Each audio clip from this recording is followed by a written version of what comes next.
अस्सलाम वालेकुम दोस्तों, मैं हूं शाहिद हुसैन। आज जावेद गफारी साहब को मैंने ज़हमत दी है। जावेद गफारी साहब वो शख्सियत हैं जो पाकिस्तान में हमारा जो कौमी मीडिया है, अब वो अपने कौमी इदारों के ऊपर रोज़ जब कीचड़ उछाल रहा होता है, तो जावेद गफारी साहब उस वक़्त भारतीय चैनल पर बैठ के पाकिस्तानी इदारों का ना सिर्फ दिफ़ा कर रहे होते हैं, बल्कि उनको मुँह तोड़ जवाब भी देते हैं। जावेद गफारी साहब, आपने अपना कीमती वक़्त दिया, आपका बहुत शुक्रिया। शायद हुसैन, आपका शुक्रिया, आपने हमें इस काबिल समझा भाई। जावेद गफारी साहब, एक चीज़ बताइएगा कि आप अपना नेशनल मीडिया देखते हैं। आप देखते हैं कि यहाँ पर जितने भी हमारे सीनियर सहाफ़ी हैं, पूरा दिन उनका काम ये होता है, और या जितनी भी न्यूज़ चल रही होती है, टॉक शोज़ भी आप देखते हैं, तो ऐसा लग रहा होता है कि जैसे ये किसी दुश्मन मुल्क में बैठे हुए हैं, छोटी-छोटी बातें हाइलाइट ज़्यादा होती हैं।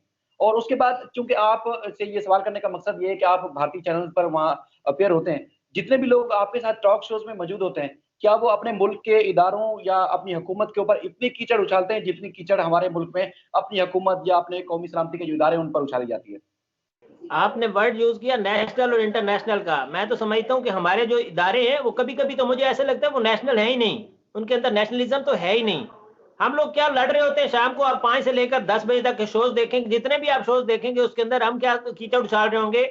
बिलावल भुट्टो जरदारी ने ये कर दिया, इमरान खान ने ये कर दिया, नवाज शरीफ ने ये कर दिया, आसिफ अली जरदारी ने ये कर दिया, और इधर से खत्म होके हम कहीं और जाते ही नहीं है।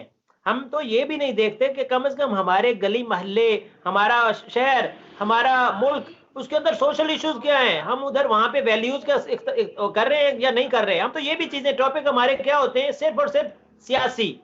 बूट लेके आ जाएगा फलाना पीटीआई का बंदा, उसको दिफा कर रहा है, और दूसरे जो है उस बूट के ऊपर लड़ रहे हैं। अपने बंदों के ऊपर, अपने इदारों के ऊपर कीचड़ उछाल रहे हैं, अपने लोगों के ऊपर बातें कर रहे हैं, अपनी पॉलिटिकल पार्टी को दिफा कर रहे हैं, चाहे वो जितने ही करप्ट हैं उसके ऊपर हम दिफा कर रहे हैं। और कीचड़ किसको उछाल रहे हैं? अपने इदारों पर। हम सिलेक्टेड कह के किसको खुश कर रहे हैं हमें नहीं पता। हम सिलेक्टर किसको कह रहे हैं ये भी हम नाम लेके नहीं कह सकते। हम सिलेक्टर और सिलेक्टेड की गेम से ही निकल नहीं रहे। हम लोग 4 साल हो गए, यही यही आप रोजाना बैठ के देखेंगे किसी टीवी चैनल पे, रोजाना जरूर एक बात होगी कि सिलेक्टेड ने ये कर दिया और सिलेक्टर ने ये कह दिया। हम तो इधर से नहीं निकले, हुए सिलेक्टर, हुए सिलेक्टेड। यही चीजें वहां पे मैं बैठ के इंडियन शोज के ऊपर देखता हूँ, और वहां पे बैठ के वो हमें यही कहते हैं कि भाई तुम्हारा तो वजीर आजम सिलेक्टेड है। कौन कह रहा है भाई? 11 सियासी जमातें कह रही हैं। वहां पे बैठ के मुझे 11 सियासी जमातों को, या तो मुझे अपोजिशन बनना पड़ता है या मुझे हुकूमत का अहम रहनुमा बनना पड़ता है, जिसके अंदर मैं ना सिर्फ हुकूमत को, मेरा मकसद क्या होता है, सिर्फ और सिर्फ पाकिस्तानियत। मैंने वहां पे बैठ के सिर्फ और सिर्फ अपने मुल्क का दिफा करना होता है। आपने कहा इदारों का, आपकी मेहरबानी है, लेकिन मैं मुल्क का दिफा करता हूं, चाहे उसके अंदर नवाज शरीफ का ही कोई किरदार ना सामने आ जाए। मैंने परवेज मुशर्रफ से लेकर, मैंने तमाम अपने, चाहे आर्मी के डिक्टेटर रहे हैं या जर्नैल रहे हैं या सिटिंग बैठे हुए हैं या चले गए हुए हैं, उन सबको दिफा करना होता है। भाई मेरा तो पाकिस्तान एक ही है, मेरा तो मुल्क के अंदर कोई तकसीम मेरी नजर में नहीं है, क्योंकि मैंने मुल्क के अंदर रहा हूं, रहना है, और मेरी आगे वाली नस्लें भी इधर ही रहेंगी, और इंशाल्लाह मेरा मुल्क आजाद रहेगा। इनको पता नहीं क्यों शक है कि आज सिलेक्टर बैठा हुआ है, कल सिलेक्टर बैठे हुए थे, आज सिलेक्टेड है, कल सिलेक्टर कोई। भाई कल कल कौन थे? मियां मोहम्मद नवाज शरीफ को कौन लाया? जुल्फकार अली भुट्टो को कौन लाया? हम लोग तो पता नहीं, तारीख ही नहीं पढ़ते। अगर हम इन तमाम चीजों से में अगर गुम हो जाएं, तो हमें तो पता ही नहीं चलेगा हु वाज सिलेक्टर और who is going to be select next time. हमें तो यही नहीं पता हमारा लेवल क्या है। हमारा लेवल इतना है कि हमने बूट लेके शो के अंदर बैठ जाना है। हमारा लेवल इतना है, हमने किसी को सिलेक्टेड कह देना है। हमारा लेवल इतना है, हमने किसी को सिलेक्टर कह देना है। हमने असल बात करनी ही नहीं है।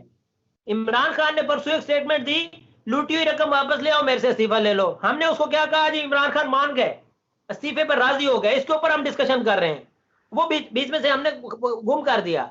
हम क्या करते हैं, नवाज शरीफ चोर है, हम कहते हैं इमरान खान चोर है, हम कहते हैं आसिफ अली जरदारी चोर है, हम कहते हैं बिलावल भुट्टो जरदारी चोर है, हम कहते हैं मरियम नवाज अच्छी होगी, हम कहते हैं, हमारी ये बातें हैं। हम उसके अंदर जाते ही नहीं है। मैं इंडियन मीडिया पे जाता हूं, यकीन कर लें, आज मैं 2 दफा अपेयर हुआ हूं। सुबह उनका एयर शो था, इंडियन एयर शो था, उसके ऊपर अपनी अपनी वो तेजर त्यारा बेच रहे हैं वो पूरी दुनिया को। वो कह रहे हैं कि जी 83 त्यारे हमारे बिक गए हैं। ये होगा झूठ, इंडियन मीडिया बोलता झूठ है, लेकिन यार अपने लिए तो वो सही बोलता है ना, नेशनल काज का तो वो ख्याल रखता है ना। हम तो ना नेशनल हैं ना हम इंटरनेशनल हैं, हम तो पता नहीं क्या है। हमारा मीडिया अगर देख ले, शाम को 5 से लेकर रात 10 बजे तक, 11 बजे तक, 12 बजे तक आप जितने शोज उठाएंगे उसके अंदर आपकी लड़ाई क्या होगी? मरियम नवाज ने ये स्टेटमेंट दे दी है, बिलावल भुट्टो जरदारी ने ये स्टेटमेंट दे दी है, गफर इमरान साहब, खान ने आके जवाबी स्टेटमेंट ये दे दी है, शहबाज गिल ने आके से स्टेटमेंट ये दे दी है, शिबली फराज ने आखिरी हम लोग स्टेटमेंटों के ऊपर जिंदा है। हमारी कोई कारकर्दगी नहीं है, हमारी कोई एक्टिविटी नहीं है। हम पेट्रोल महंगा होता है, हम लोग क्या कहते हैं, इमरान खान जिम्मेदार है। पेट्रोल सस्ता होता है, हम कहते हैं जी इमरान खान नहीं, वो अपोजिशन का इसके अंदर किरदार है। कोई भी चीज अच्छी होती है, हम कहते हैं पुरानी हुकूमतों ने कारकर्दगी अच्छी दिखाई थी। अपोजिशन, क्योंकि हमारी तो अपोजिशन ज्यादा है ना, 11 जमातें हमारी अपोजिशन में है और एक हमारी हुकूमत वो उसमें हुकूमत में है। जो हुकूमत में है बाकी सियासी जमातें वो भी समझ ले अपोजिशन है, क्योंकि किसी का कोई दीन ईमान नहीं है, हर कोई अपने मतलब के लिए बैठा हुआ है। आप एमक्यूएम को ले लें, अपने मतलब के लिए बैठा हुआ है। आप चौधरी परवेज इलाही की मुस्लिम लीग काफ को ले लें, अपने मतलब के लिए बैठा हुआ है। आप कोई सी तो डिस्कस करें ना, सियासी जमात हो या जिसको सियासी जमात पेश करके शो किया जाता है, सारी की सारी कोई ना कोई उनका अपना एजेंडा, किसी का कौमी एजेंडा नहीं है। कोई तो गफर कौम के साहब, लिए, कोई तो अवाम के लिए काम करे ना। गफार साहब, भारतीय चैनल पर एक नहीं, दो नहीं, तीन चार चैनल पर आप तकरीबन रोज अपेयर होते हैं। भारत में चल क्या रहा है? जो किसानों के हकूक के हवाले से जो कानून साजी हुई थी, आज मैं वीडियोस देख रहा था, वहां पर किसानों से ट्रैक्टर छीन कर वहां दिल्ली में खवातीन के ऊपर चढ़ा दिए गए, और उसके बाद पिछले दिनों बम धमाका हुआ। तो भारत में क्या चल रहा है? वहां आप जब शोज में बैठते हैं तो वहां क्या बात हो रही है, और इंसानी हकूक की वहां तजलील हो रही है आपके सामने, तो इस तरह की चीजें क्या होती है वहां पर रोज? इंडिया शो में आज मैं बैठा हुआ था, तो आज मेरे हाथ में इसी तरह कप था और वहां पे मैंने लहरा के कहा कि T is fantastic from Pakistan. तो उनको हम ये मैसेज जरूर देते हैं कि भाई हमारी चाय बहुत आला है, हमारी चाय जबरदस्त है। तो ये मैसेज जो है हम अपने पाकिस्तानियों को देते हैं कि अपनी चाय मजेदार है भाई, दूसरों की चाय के ऊपर या दूसरी चीजों के ऊपर नजर ना रखो, अपनी चीजों को डिस्कस करो। मेड इन इंडिया के ऊपर आज वो सारा कुछ उन्होंने किया, आज 3 दिन वो यही करेंगे। एयर इंडिया शो हो रहा है जो छठा है ये, और उसके अंदर मतलब मैं, मेरे जैसे बंदे को उन्होंने कानून के अंदर इतना ठोसा है कि मैं अब उसके ऊपर लेक्चर दे सकता हूं कि भाई तेजर त्यारा उसके अंदर क्या क्या चीजें हैं, क्या क्या फैसिलिटीज हैं, क्या क्या वो कर सकता है, क्योंकि उनका मीडिया नेशनल काज के लिए काम करता है। हम उसे गलत कहते हैं, हम उसे झूठा कहते हैं, हम उसे कह सकते हैं, मैं उसके मुंह पे कहता हूं। इंडियन मीडिया में मैं एंकर्स को खुद कहता हूं कि भाई आपके लिए तो परेशानी ये होगी सबसे बड़ी कि आखिरी दफा सच कब बोला था। गारावारिया को मुंह पे कहता हूं, पता नहीं तुम मेजर हो या तुमने 2 नंबरी को वो की हुई है। क्योंकि क्योंकि मेजर का कोई काम नहीं है कि वो पॉलिटिकल आके एनालिस्ट बन के बैठ जाए। वो सियासी एनालिस्ट बन के बैठता है ना, वो डिफेंस एनालिस्ट हो तो समझ आती है। वो वहां बैठ के हमारे इधर पाकिस्तान के अंदर ऊपर हमले करवा रहा होता है, बलोचिस्तान को तोड़ने की बात कर रहा होता है, कश्मीर को तोड़ने की बात कर रहा होता है, गिलगित बल्चिस्तान को तोड़ने की बात कर रहा होता है, आपस में हमें लड़ाने की बात कर रहा होता है। Who the bloody he is. हम उसको क्यों राइट दे रहे हैं? क्योंकि हमारे पास यहाँ पे टक्कर में बंदा ही कोई नहीं बैठा होता। हमारे काज क्या होते हैं, उस बड़ा से बड़ा एंकर का नाम ले, मैं उसका बता देता हूं कि उसका नुक्ता नजर कहां से शुरू होगा और कहां पे खत्म होगा। क्यों कहते हैं लिफाफा जर्नलिज्म पाकिस्तान में बहुत है? क्योंकि हम लोग सोचते यही हैं, हम लोग वो बेचारे उनके खिलाफ बोल ही नहीं सकते, चाहे वो सेनेटर है चाहे वो एमएनए है, ज्यादा से ज्यादा यही हाल है गेस्ट है ना हमारे पास। तो इनके अंदर कोई ऐसी तप्पड़ वाला बंदा नहीं कि एंकर के खिलाफ कोई बात कर सके, एंकर को कोई बात कर सके, क्योंकि उस एंकर ने दोबारा उसको शो में नहीं लेना, उसको ये तकलीफ है। यहाँ पे तो सारा का सारा सिस्टम ही हमारा इस तरह का है। हम किस किस को रोएं? हमारे जो एनालिस्ट हैं वो भी कोई बात नहीं करते नेशनल कॉज की, जो हमारे एंकर्स हैं उनको भी नेशनल की करने की जरूरत नहीं, क्योंकि हमारी रेटिंग की का मामला हो रहा है। वहां पे वो इस चीज के ऊपर भी रेटिंग लेते हैं, वो पाकिस्तान को गालियां देते हैं और रेटिंग लेते हैं। मैं वहां पे बैठ के पाकिस्तान को दिफा कर रहा हूं, अल्हम्दुलिल्लाह अल्हम्दुलिल्लाह। और 5 चैनल्स के ऊपर मैं जाता हूं इंडिया के, सीएनबी, TV9 भारतवर्ष, एबीपी, ये 5 टीवी टाइम्स नाउ, इन सब चैनल पे मैं गया हूं। वहां पे जाके अल्हम्दुलिल्लाह पाकिस्तान जिंदाबाद का नारा लगा के आता हूं। इनमें जितने भी बैठे हुए जहां पे बैठ के नहीं लगाते, अपने चैनल पे पाकिस्तान के अंदर नहीं बैठ के लगाते, क्योंकि इनको इससे इंटरेस्ट ही नहीं है। इनका इंटरेस्ट पगड़ियां उछालने में है, किसी सियासी जमात का, किसी और का, किसी और का, किसी और का, आर्मी तक को रगड़ देते हैं। ये इतने खबीस और क्या कहूं मैं इनके लिए, वर्ड्स मुझे नहीं आ रहे। इंडिया पर भाई जो इंडिया में जो कुछ चल रहा है, शाहिद हुसैन, दुनिया पे सबसे बड़ा प्रोटेस्ट चल रहा है इंडिया में इस वक्त। जी जी, ये जानना चाह रहा था आपसे। आप टीवी पे नहीं देख सकेंगे, देखेंगे इस चीज को, वो इंडियन टीवी पे ऐसा तोड़ मोड़ के बयान करेंगे कि आपकी सोच है। आज लोकसभा का चल रहा था इजलास, उसके अंदर भी ऐसे पॉलिटिशियन है जैसे हमारे पास हैं, अल्लाह की मेहरबानी से।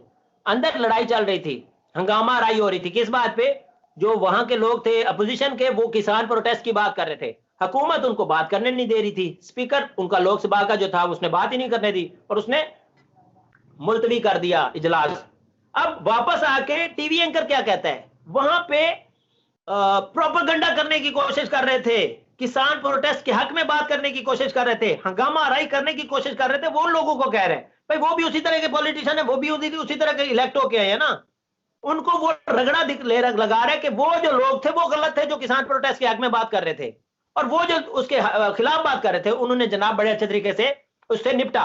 अब ये तो सोच है उनकी, किसान प्रोटेस्ट के हक में ही कोई नहीं बात करता। अब किसान तो इंसान ही है ना, भारत के ही है ना, वो कौन सा बाहर से लोग तो वो जा ही नहीं सकते। गवर्नर साहब, जो किसानों का एहतजाज है, उसका एहतजाज कितना रंग लाएगा या कितना फैल चुका है, क्या क्या नुकसान हो रहे हैं, और क्या तवक्को है कि जिस तरह आज भी मैंने पहले भी आपसे सवाल किया कि जिस तरह किसानों से ट्रैक्टर छीनकर खवातीन के ऊपर चढ़ाया जा रहा है, वहाँ फौज मुदाखलत कर रही है इस किसानों के जो एहतजाज है उसके खिलाफ, तो क्या कुछ हो रहा है वहां पर? किसानों का एहतजाज तो उस दिन रंग ले आया था जब लाल किला के ऊपर खालिस्तान का झंडा लहरा दिया गया था। 238 साल के बाद लाल किला के ऊपर खालिस्तान का झंडा लहराया जाता है, और ये पैगाम है नरेंद्र मोदी के लिए कि उसकी जो पॉलिसीज थी वो बिल्कुल फेल हो चुकी हैं। वो जिस तरह का ऑक्युपाइड रखना चाह रहे पूरे इंडिया को, वो अब नहीं रख पाएगा। खालिस्तान का परचम लहरा रहा है, सिर्फ इंडिया में नहीं बल्कि अब तो दुनिया भर में। आज कैलिफोर्निया के अंदर भी उसका इंडियन जो आपका वो था, क्या नाम है उसका, गांधी जी का पुतला गिराया गया है। गांधी जी का पुतला गिराया गया है, वहां पे खिलाफ नारेबाजी हो रही है नरेंद्र मोदी के। वहां पे भी खालिस्तान के झंडे भी और लहरा रहे हैं, और वहां पे खालिस्तान की जो मुहिम है वो भी तेजी से बढ़ रही है। तो आप यहां से अंदाजा लगाएं कि किसान और उसके अंदर से सरदार और उसके अंदर से दीगर जो कौमें हैं वो सारी उठ खड़ी हुई हैं। जो जो गयूर लोग हैं इंडिया के अंदर वो सब उठ खड़े हुए हैं। नहीं उठ रहे तो वो नहीं उठ रहे जो वहां पे अभी भी डरे हुए हैं, और उनको डरना बनता है क्योंकि वहां पे तो तलवारों वाले चुगे वाले घुस जाते हैं। वहां पे तो अल्लाह माफ करे, आप कश्मीर की सूरत हाल देख लें, मकबूजा कश्मीर, इंडियन ऑक्युपाइड कश्मीर के अंदर जितनी इसने लुट चुकी हैं, वहां पे तो पता ही नहीं है कि वो क्या करेंगे। वो तो उधर हर घर के बाहर फौज खड़ी है, हर घर के बाहर फौजी खड़ा है। मकबूजा कश्मीर में कर्फ्यू लगा हुआ है, वो कर्फ्यू खत्म होने का नाम ही नहीं ले रहा। 5 अगस्त 2019 से शुरू हुआ था, आज तक वो जारी है। कोई पूछने वाला नहीं, कोई देखने वाला नहीं, पूरी दुनिया सो रही है क्योंकि वो बाहर मीडिया उनको लाता ही नहीं है। अब वहां पे तो मीडिया सिर्फ उनका जा सकता है, हमें तो वहां पे हिलने ही नहीं देंगे। इन पाकिस्तानी मीडिया तो वहां पे नहीं जा सकता। जो फुटेजेस जो वीडियोस वहां से आती हैं तो हम उसको प्ले करते हैं, वहां से आ ही नहीं सकती। वहां पे उन्होंने इंटरनेट तक तो बंद रखा हुआ है। वहां पे इतने मजाले में है शाहिद हुसैन के, आप जाएं तो आप कहें कि यार मैं सारी दुनिया छोड़ के वहां पे मैं सिर्फ जद्दोजहद शुरू कर दूं, और दूसरे दिन तीसरे दिन आपको भी वहां पे उठा देंगे। वो एक कश्मीरी वो था, वकील था, आपको याद होगा, बुखारी करके नाम था उसका। वो बैठ के इंडियन चैनल के ऊपर बैठा था अर्नब गोस्वामी के शो में, वो कहता है हिंदुस्तान मुर्दाबाद, दूसरे दिन उसकी लाश पड़ी होती है। इस तरह के तो जालिम लोग हैं वो। आप कुछ कह नहीं सकते, कुछ कर नहीं सकते, ना ही इंडिया के अंदर ना ही इंडियन उसके अंदर ऑक्युपाइड कश्मीर के अंदर।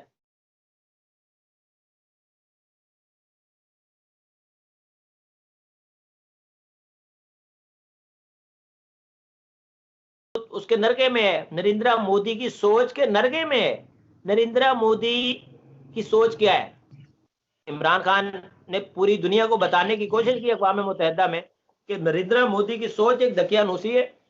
कोई ऐसी सोच, जो गुजरात का सबसे बड़ा कातिल, मैं उनके टीवी पे कह चुका हूं ये बात भी कि भाई जो गुजरात का सबसे बड़ा कातिल, डिक्लेयर्ड कातिल है, उसको आप वजीर आजम बना देते हो। इससे बड़ी सजा आपने अपने मुल्क को क्या देनी है? इंडिया में कोई इससे बड़ी सजा हो सकती है? किसी भी मुल्क में इतनी इससे बड़ी सजा हो सकती है कि उसका जो वजीर आजम चुना जाए वो सबसे बड़ा कातिल मशहूर हो, उसकी वजह शोहरत कत्ल हो, उसको अमेरिका में पाबंद कर दिया जाए कि ये बंदा नहीं आ सकता क्यों, ये तो कातिल है। उस बंदे को आप इलेक्ट करके वजीर आजम बना दो। उसकी सोच तो वही है। मैं उनको कहता हूं भाई तुम लोग को चाय बेचने वाला कातिल वो तुम लोग का वजीर आजम है। इससे बड़ी क्या कह सकते हैं बदकिस्मती किसी मुल्क के लिए क्या हो सकती है? अभी आपने बात की इसराइल एम्बेसी के ऊपर हमले की। इसराइल एम्बेसी के ऊपर बिल्कुल करीब धमाका करवाया गया है खुद भारत स्टेट की तरफ से, ताकि ये जो किसान प्रोटेस्ट का शोर थोड़ा सा हुआ था उसको दबाया जा सके। लेकिन किसानों का शोर तो नहीं दबा, उल्टा इसराइल इनके पीछे बढ़ गया। मुसाद ने इनके ऊपर अदम एतमाद किया, खुद आके वो इसके ऊपर अपने जो इसराइल धमाका था उसकी तफ्तीश शुरू कर दी है। अब ये इनको मुंह की खाना पड़ेगी। 2-4 ही तो इनके दोस्त हैं जो इंडिया को मानते थे, उसमें से एक सबसे बड़ा दोस्त इनका इसराइल है। वो अब इस धमाके की वजह से इंशाल्लाह वो भी दुश्मन हो जाएगा। हमें तो उसकी दोस्ती सवाल ही नहीं पैदा होता, हमें तो चाहिए ही नहीं इसराइल की। लेकिन वो क्योंकि मुनाफिकों के दोस्त मुनाफिक ही होते हैं, जैसा ये मुल्क वैसा वो मुल्क, तो उसकी दोस्ती और उसकी जो वो है वो उसको ही कबूल।